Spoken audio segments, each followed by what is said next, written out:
Continue with means of communication. Means of communication are the ways with which we communicate with each other. Most common means of communication include letters, emails, and other modes which includes teleconferencing, which can be video conferencing, audio conferencing, as well as voicemail. Coming to letters, letters are written forms of communication and generally they can be sent either through post offices or private couriers. In most cases, when face communication is not possible, we use letters. It also helps us keep records of any communication that is exchanged. Email or electronic mail has become a very popular means of communication today. It basically makes use of electronic methods for receiving as well as sending information. The biggest advantage that email has is that it is extremely fast and can be sent to any space to anyone with the press of a button.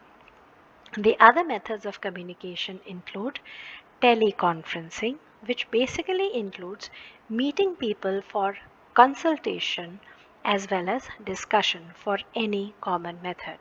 It may mean physically interacting, but it's also possible to have without physically interacting with each other because through modern methods like video conferencing or audio conferencing, we can interact with each other without sitting in front of each other. Video conferencing, audio conferencing, and voicemails are the most common methods of teleconferencing. Video conferencing means that besides listening to the voice of all the participants can also see each other as they discuss.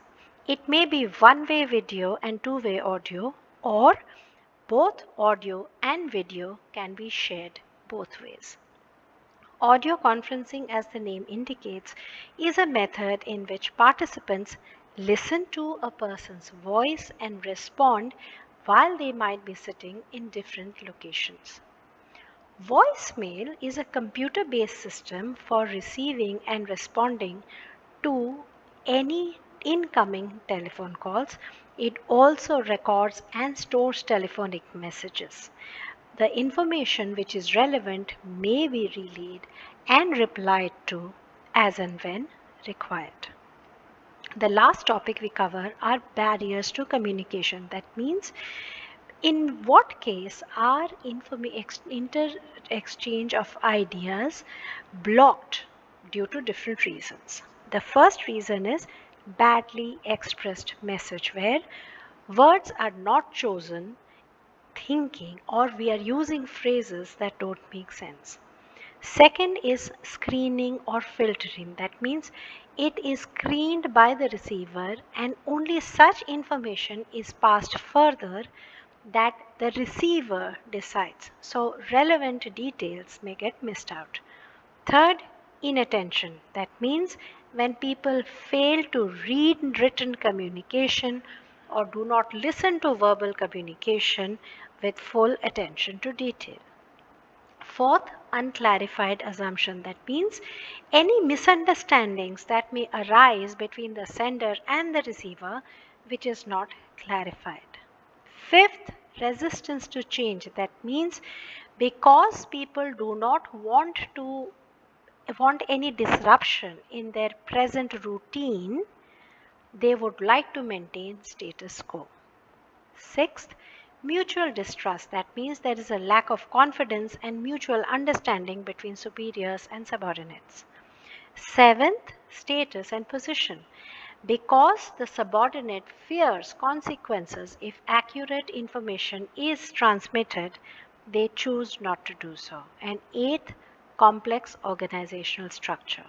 When there are multiple layers of supervision, many barriers to communication may emerge. Hence, barriers to communication include badly expressed message, screening or filtering, inattention, unclarified assumption, resistance to change, mutual distrust, status and position, and complex organizational structure. How to improve communication effectiveness? First, clarify ideas before communicating anything. Second, communicate according to the need of the receiver. Third, consult other people before finalizing and communicating. Fourth, be aware of language, tone, and content of message. Fifth, convey things of value to the listeners. Sixth, ensure proper feedback. Seventh, communicate for present as well as future. Eighth, follow up. When you communicate, follow up to see whether the communication has been understood correct or not. And last, be a good listener.